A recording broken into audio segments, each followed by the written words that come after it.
Hello guys, সবাই কেমন আছেন? আশা করি অনেক ভালো আছেন। তো আমরা আজকে দুপুরে খাবারের পর মনে করলাম যে আমরা আজকে ঘুরতে যাব।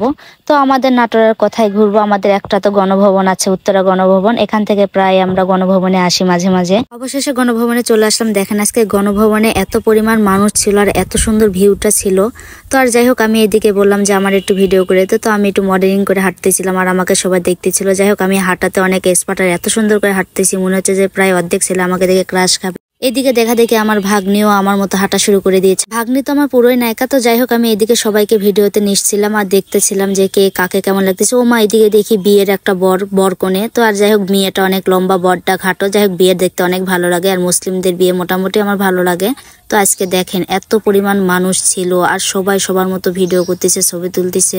আমি আর কি করব, আমিও সবাইকে বলছিলাম যে তোরও ভিডিও নে, আমরাও ভিডিও নিই। তো যাই হোক, আমরা সবকিছু দেখাচ্ছি। দেখেন এত সুন্দর লাগতেছে আমার ভিডিও নিতে নিতে। এদিকে দেখি ও মা, দিদিও ভিডিও নিতেছে। ও মা, একদম পুরোই নায়িকা, যা বলার বাহিরে। আর দিদি যা মডার্ন। তো এদিকে দিদি আর জামাইবু বসে আছে, এনারা হাঁটু হাঁটু করতে করতে ঢুকে গিয়েছে। তো যাই হোক, আমরা তো ঢুকিনি। আমি আর আমরা মাসি ভাগ্নে এমন ভিডিও নিচ্ছি, প্রায় একদম সবাই আমাদের দিক তাকায় দেখতেছে। তো যাই হোক, আমাদের আজকে দিনটা অনেক ভালো কাটতেছে। তো সবাইকে দেখাচ্ছি আর দেখাচ্ছি। দেখেন এই যে দুই বান্ধবী বসে আছে। তো আর কি, এই যে এখানে তো আরো বেশি মানুষ ছিল। আসলে মাঝে মাঝে ঘুরতে হয়, আর ঘুরলে মন মানসিকতা সবকিছুই ভালো থাকে। তো আমরা বেশিরভাগ ঘুরতে পছন্দ করি। তো আজকে আমার জামাইবু ছিল, দিদিরা আসছিল। তো জামাইবুকে বলতেছিলাম যে চলেন আজকে গণভবনে ঘুরে আসি। তো জামাইবু প্রথমে রাজি হচ্ছিল না, তো পরে আর কি রাজি করালাম। তো অবশেষে জামাইবু দিদিরা আসলে আমাদের প্রায় মাঝে মাঝে গণভবনে যাওয়া হয়। আর গণভবনে গেলে তো আমাদের টিকিট লাগে না, কারণ গণভবনে তো আমাদের পরিচিত লোক আছে আর আমার বিশেষ করে আমার বৌদি আছে। তো এই দেখেন, আর এখানে একটা সময় এখন ঠান্ডার কারণে ফুল নেই। তো আর কি, ফুল না থাকলে তাই বলে কি হাঁটা ভিডিও বাদ দিব? তো এইদিকে দেখেন আমার ভাগ্নি মডার্ন মডার্ন করে হাঁটতেছে আর ভাগ্নির লুক দেখেন পুরো একদম নায়িকা। তো এদিকে দেখেন এত মানুষ ছিল।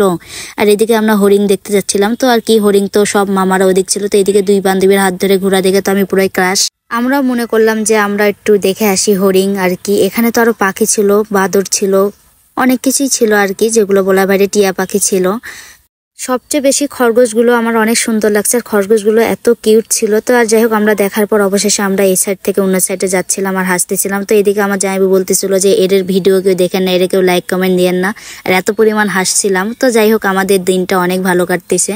তো এদিকে দিদিও হাঁটতেছে, সবাই হাঁটতেছে, আমি ভিডিও নিচ্ছি কারণ আমার ভিডিও করার ওরকম কোনো মানুষ ছিল না।